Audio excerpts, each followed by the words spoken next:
Now, first of all, we shall study about the pre-independence days. And this period also we divide in small periods. That is, first earlier period, beginning period, when Britishers came in India. That is from 1765 to 1830. First, Britishers came in India as the traders. As you know, as a East India, they settled East India Company in Bengal. They were afraid of increasing English education in India because they lost the colonies in America by doing so. So, at the beginning, they were hesitated to start English education in India. But when they won the Battle of Plassey,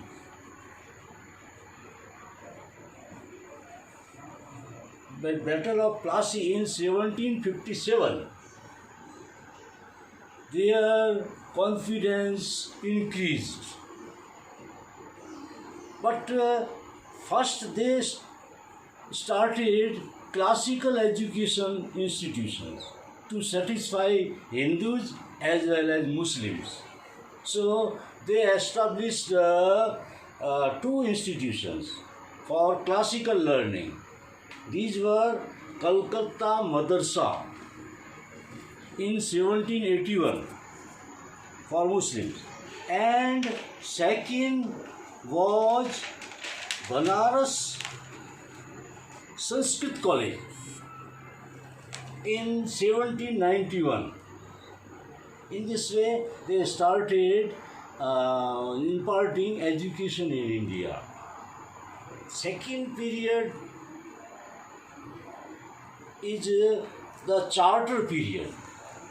The period is from 1813 to 1834, charter period. In this period, one of our leader, Indian leader, Raja Ram Mohan Roy, recommended strongly for English education in India. He wanted that Indian people could know how other countries became free by the struggle. By getting English education, they would learn the history of the world and how other countries became free. So he recommended strongly Raja Ram Mohan Roy for English education in India. Then came the Macaulay's period. Macaulay is defamed for imparting English education. He wanted that there should be a group who speak English very efficiently, so that the British rule could be established very successfully. So he, according to Macaulay's minutes, commended Western learning through English. He recommended that the Indian students could know the Western history in English medium.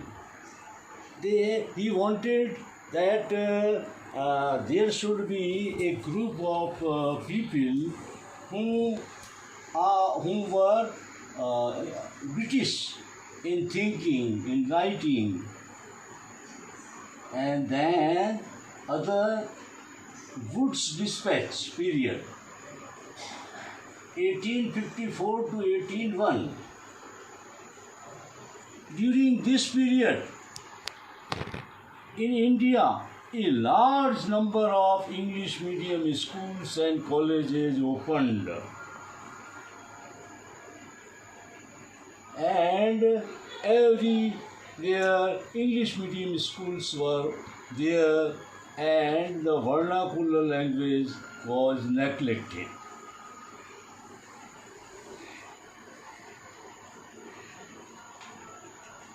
Then came the period of commissions, that is from 1882 to 1935. Commissions means English people arrange the meetings with taking the Indian leaders to think about the education system in India. These commissions were arranged time to time. Hunter Commission, Simon Commission, these were to decide the education system in India. These commission adjusted the claim of English education as well as the vernacular language to satisfy the people.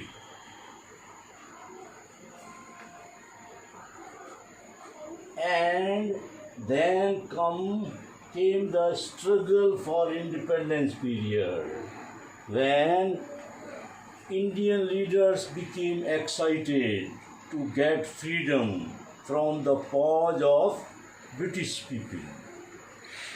And in this period, it was very problem about the language, because here different people speak different languages.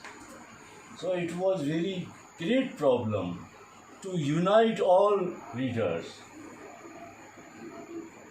So a national language was needed, and they also demanded for the mother tongue. And then we come to the post-independence period, that is after independence, after getting freedom, that is after 1947. As India became free, there was a great problem of language, because no one wanted one language. Everyone protested. So, need of national language, national language for national identity, national language for national unity, and national language for integration. Because in those days, India was divided in different states, and the kings of those states wanted a free country for them. And the Iron Man, Vallabhbhai Patel, integrated India. But the problem of language was much grief,